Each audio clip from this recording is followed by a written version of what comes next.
Corona की आफत अभी चल ही रही है कि इस बीच एक काली महामारी और आ गई। जी हां, ब्लैक फंगस अब पूरे देश में पांव पसारने लगा है। देश भर में हजारों लोग संक्रमित हैं और 200 से ज्यादा की जान जा चुकी है। राजस्थान और हरियाणा इसे महामारी घोषित कर चुके हैं। दिल्ली के मुख्यमंत्री अरविंद केजरीवाल ने भी कहा है कि जरूरी हुआ तो हम भी इसे महामारी घोषित करेंगे।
इंजेक्शन है जो सबसे महंगा है और सबसे ज्यादा खर्चा वाला काम होता है, वो एम्फोटेरेसिन बी, ये इंजेक्शंस पूरा परचेज करके महात्मा ज्योतिराव फुले जन आरोग्य योजना के हॉस्पिटल्स को दिया जाएगा और गवर्नमेंट हॉस्पिटल्स को भी दिया जाएगा। मांग इतनी ही है कि 1500 के करीब महाराष्ट्र में संख्या है और अगर एक व्यक्ति को, एक पेशेंट को अगर 100 इंजेक्शंस पकड़े जाए तो करीबन 1.5 लाख इंजेक्शंस तो आराम से इसको लगते हैं।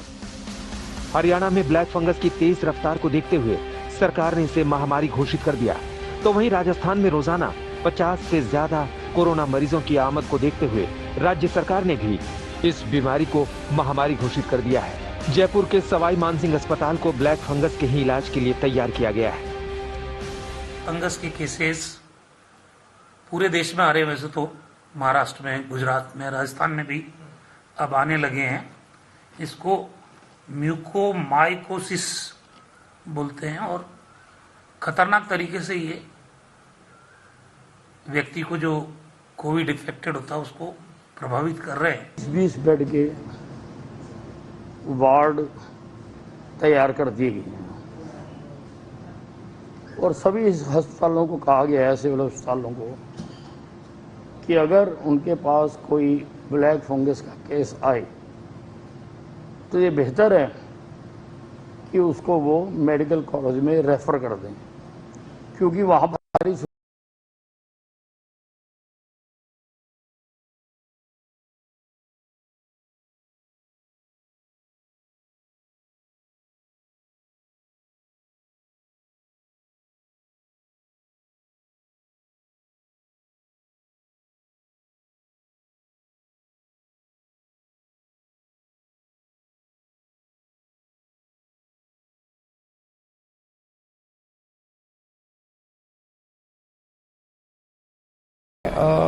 सभी से अपील करना चाहता हूँ, सभी हॉस्पिटल से, डॉक्टर से, कि स्टीरॉइड्स का कम से कम इस्तेमाल करें। जो निकल के आया कि बहुत ज़्यादा स्टीरॉइड्स इस्तेमाल करने से, और जो पेशेंट्स हैं वो अपनी शुगर का ख्याल रखें। स्टीरॉइड्स और शुगर, इन दोनों का मिश्रण होके ये ब्लैक फंगस ज़्यादा हो रहा है। ब्लैक फंगस ज्यादातर उन मरीजों में मिला जिनका डायबिटीज लेवल कंट्रोल में नहीं था, जिनकी इम्यूनिटी बेहद कमजोर थी या उन लोगों में जिन्हें बहुत ज्यादा स्टेरॉयड या टोसिलिजुमैब जैसे इंजेक्शन दिए गए? ब्लैक फंगस कोई म्यूकोरमाइकोसिस कोई नई चीज नहीं है। ये 100 साल के आसपास हम देखते हैं। ये अक्सर फंगस ट्रांसप्लांट पेशेंट्स में, इम्यूनो कॉम्प्रोमाइज पेशेंट्स में देखी जाती है। बट इस बार ये कोविड-19 पैंडेमिक की सेकंड वेव में बहुत ज्यादा केसेस देखने को आए हैं। लास्ट ईयर भी हमने कुछ केसेस देखे थे, उनको ऑपरेट किया था, ट्रीट किया था। बट इस बार पिछले 10 दिन में हमने लगभग 5 से 10 केस हर रोज देखे हैं। कोरोना की आफत के बीच ब्लैक फंगस ने देश भर में सनसनी फैला दी है, क्योंकि ये कोरोना से भी ज्यादा खतरनाक है। ब्लैक फंगस का संक्रमण तेजी से फैलता है। इस बीमारी की चपेट में आने से आंखों की रोशनी के साथ साथ जबड़ा भी खोना पड़ सकता है। मरीज की जान भी जा सकती है। जयपुर से शरद कुमार और मुंबई से पंकज उपाध्याय के साथ पंकज जैन, दिल्ली आज तक। कोरोना जब पीक पर था तो ऑक्सीजन की कालाबाजारी हुई। रेमडेसिविर और फेबिफ्लू जैसी दवा की कालाबाजारी हुई। बाजार से ये दवाएं गायब हो गईं। कुछ ऐसा ही हाल ब्लैक फंगस के इंजेक्शन का भी हो रहा है। इस बीमारी का इंजेक्शन वैसे भी महंगा है, ऊपर से एक मरीज को 40 से 60 इंजेक्शन लग रहे हैं और इंजेक्शन बाजार से गायब है। तीमारदारों के ऊपर सोचिए इस वक्त क्या गुजर रही होगी। वो मारी मारी फिर रहे हैं। राजस्थान के मांडलगढ़ की रहने वाली रजिया कोरोना से उबरी तो ब्लैक फंगस ने जकड़ लिया। जयपुर के अस्पताल में उनका ऑपरेशन तो हो गया, लेकिन ब्लैक फंगस के इलाज में काम आने वाला इंजेक्शन लिपाजोमाल एम्फोटेरिसिन कहीं नहीं मिल रहा है। जान अटकी हुई है। 20 दिन पहले कोरोना हुआ था, जहां मांडलगढ़ तहसील हेडक्वार्टर पे इसको भर्ती करवाया। 5 दिन वहां भर्ती रहे और वो डोज लेने के बाद इनके जबड़े में थोड़ा खिंचाव होने लगा। तो डॉक्टर को दिखाया तो उन्होंने कहा कि भाई दाढ़ में दर्द हो सकता है। फिर 4-5 दिन बाद ज़्यादा हो गया, सोजिश आ गई, तो भीलवाड़ा रेफर किया। भीलवाड़ा गए तो वहाँ दिखाया कि भाई इनको तो ब्लैक फंगस जो बीमारी चल रही है वो बीमारी हो गई। भीलवाड़ा के रवि की मां को भी कोरोना हुआ था, लेकिन उसके बाद आंखों के नीचे सूजन आ गई और जब तक संभलते तब तक फंगस काफी बढ़ गया। अब रवि को इंजेक्शन की तलाश है और इंजेक्शन कहीं नहीं मिल रहा है। हमें डॉक्टर साहब ने 60 इंजेक्शन रिक्वायर किए थे, तो इंजेक्शन रिक्वायरमेंट तो हो नहीं पा रही पूरी, और इंजेक्शन फिर अभी सब्स्टिट्यूट काम में लिया गया और इंजेक्शन की वजह से ये इलाज अधूरा है और हमने अपने सारे सोर्स लगा लिए। हमें तक अभी तक एक भी इंजेक्शन अवेलेबल नहीं हो पाया है। 60 इंजेक्शन चाहिए सर, मिनिमम 50 तो चाहिए एटलीस्ट 50 तो हाथ में हो। ब्लैक फंगस के इलाज के लिए देश भर से जयपुर के ईएनटी अस्पताल में 100 से ज्यादा मरीज आए हुए हैं, लेकिन इंजेक्शन की किल्लत की वजह से हाहाकार मचा हुआ है। ब्लैक फंगस के इलाज के लिए एक मरीज को 40 से लेकर 60 इंजेक्शन तक चाहिए होता है।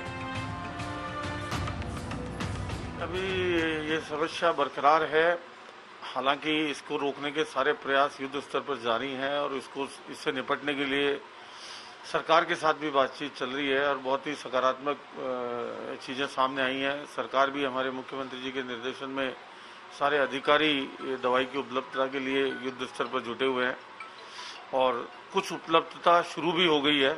अब उम्मीद आने वाले समय में वो पूरी हो जाएगी और रोकथाम ही इसका इलाज है। अगर रोगी जल्दी सही समय पर अगर इसके लिए आए इलाज के लिए, तो इलाज की संभावना सबसे ज्यादा रहती है। राजस्थान में रोजाना ब्लैक फंगस के 50 से ज्यादा मरीज सामने आ रहे हैं, लेकिन इलाज कैसे हो, इंजेक्शन तो है ही नहीं। ये हाल तब है जब राज्य में ब्लैक फंगस को महामारी घोषित कर दिया गया है। जयपुर के इस जैन ईएनटी अस्पताल में 100 से ज्यादा ब्लैक फंगस के मरीज देश भर से आए हुए हैं और जिस तरह से ब्लैक फंगस के इंजेक्शन की कमी हो रही है, लगातार डॉक्टर कोशिश कर रहे हैं किसी भी तरह से मरीजों को बचाने के लिए। इसके बावजूद बड़ी संख्या में मौतें हो रही है क्योंकि इंजेक्शन मिल नहीं रहा है। इन्हीं सब चीजों को देखते हुए राजस्थान सरकार ने महामारी घोषित किया है, लेकिन इसके बावजूद जिस तरह से मरीज बड़ी संख्या में बढ़ रहे हैं, निश्चित रूप से सरकार के लिए और अस्पतालों के लिए भी एक बड़ी चुनौती है। भोपाल के दक्ष ताम्रकर की मां भी 13 मई से ब्लैक फंगस से जूझ रही हैं।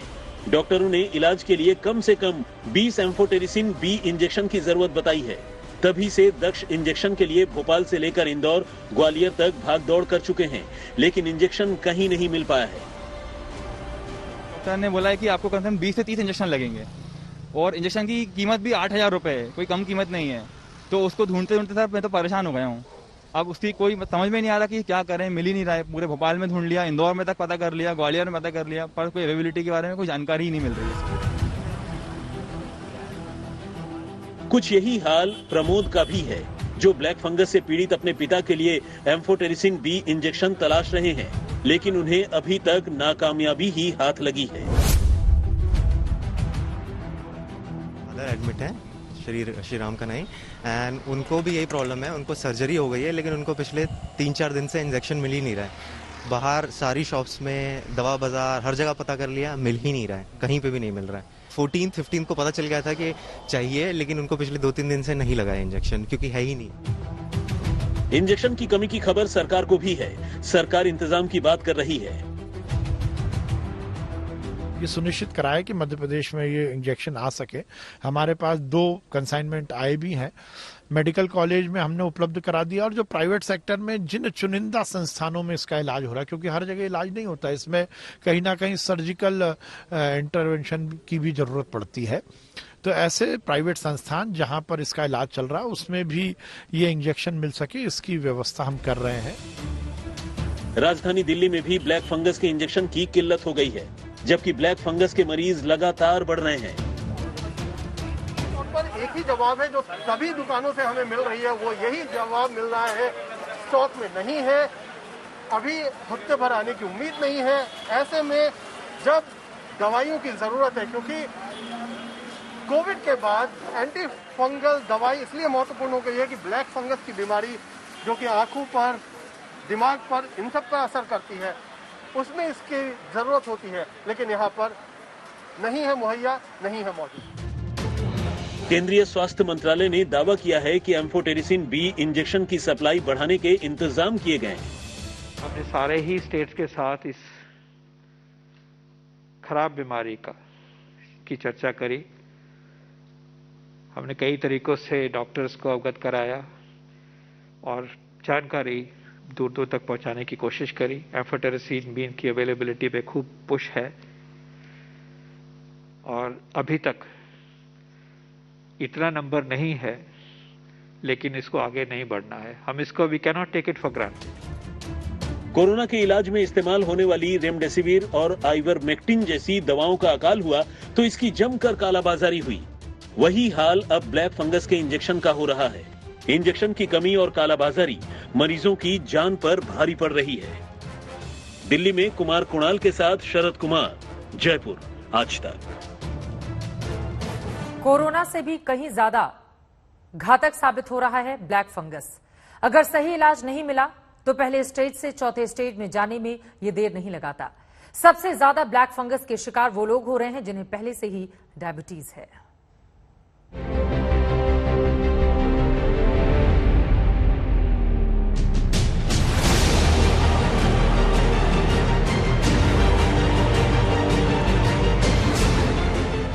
के बाद अब म्यूकर माइक्रोसिस यानी ब्लैक फंगस के मामलों में लगातार बढ़ोतरी हो रही है। गुजरात में दिन के 50 से ज्यादा मामले जो है वो म्यूकर माइक्रोसिस के दर्ज होते हैं। वैसे में अहमदाबाद के सिविल अस्पताल में एक पूरा वार्ड जो है वो उसी के लिए खोल दिया गया है। यहाँ पे आप देख सकते हैं ये पूरा जो वार्ड है वो म्यूकर माइक्रोसिस के लिए ही खोल दिया गया है। पूरा एक्सक्लूसिव ये तीसरी मंजिल उसी की है और 300 से अधिक पेशेंट इस म्यूकर माइक्रोसिस के वार्ड में एडमिटेड है। ब्लैक फंगस के बढ़ते मामलों ने सरकारों के होश उड़ा दिए हैं। कोरोना की दूसरी लहर अभी चल ही रही है, तीसरी का अलार्म बज चुका है, लेकिन इस बीच ब्लैक फंगस की नई महामारी ने अस्पतालों का हाल बेहाल कर दिया है। ये बेसिकली यहाँ पे जो कोरोना का संक्रमण हुआ है दूसरी पीक में, वो पूरे गुजरात में एक साथ हुआ है। जो पहली पीक थी उसमें अहमदाबाद पहले हुआ था, उसके बाद स्टेज वाइज सब सिटीज का इन्वॉल्वमेंट हुआ था। दिस टाइम जो कोरोना का संक्रमण है वो पूरे गुजरात में, पान गुजरात का इन्वॉल्वमेंट था। और ये म्यूकर माइकोसिस जो है वो जो लोग इम्यूनो कॉम्प्रोमाइज होते हैं किसी तरह, जैसे कि अनकंट्रोल डायबिटीज हो और उनका लंबा आईसीयू में कोरोना के संक्रमण की वजह से उनका लंबा एडमिशन रहा हो। उत्तर प्रदेश में ब्लैक फंगस ने धमक दे दी है। लखनऊ, मेरठ और वाराणसी में ब्लैक फंगस ने कोहराम मचा रखा है। यूपी में ब्लैक फंगस के 100 से ज्यादा केस सामने आए हैं, जबकि ब्लैक फंगस से 9 लोगों की जान चली गई है। लखनऊ में ब्लैक फंगस के 50 मरीज सामने आए हैं। ये सभी मरीज लखनऊ के KGMU में भर्ती कराए गए हैं। मेरठ में ब्लैक फंगस के 52 मरीज पाए गए हैं। वाराणसी में 13 मरीजों में ब्लैक फंगस का शक है। म्यूकरमाइकोसिस के अर्थात जो ब्लैक फंगस जैसे सामान्य भाषा में बोलते हैं, उसके अभी तक जितने मरीज भर्ती हुए हैं उनकी संख्या 50 है। इन 50 रोगियों में से जो 23 रोगी हैं वह कोविड से संक्रमित हैं और 27 ऐसे रोगी हैं जिसमें पोस्ट कोविड या कोविड निगेटिव हैं, वो जिनको ये रोग हुआ है। अभी तक हम लोगों ने जो अपनी तैयारियों के साथ में एक पूरा डेडिकेटेड वार्ड S3 म्यूकरमाइकोसिस या ब्लैक फंगस के मरीजों के लिए आरक्षित कर दिया है। यूपी के मुख्यमंत्री कार्यालय ने ब्लैक फंगस की रोकथाम और इलाज के लिए स्वास्थ्य विभाग को अलर्ट कर दिया है। उधर केंद्रीय स्वास्थ्य मंत्रालय के संयुक्त सचिव लव अग्रवाल ने महामारी रोग अधिनियम के तहत ब्लैक फंगस को लेकर राज्यों और केंद्र शासित प्रदेशों को पत्र लिखा है। अहमदाबाद से गोपी घांगर के साथ अभिषेक मिश्रा, लखनऊ, आज तक।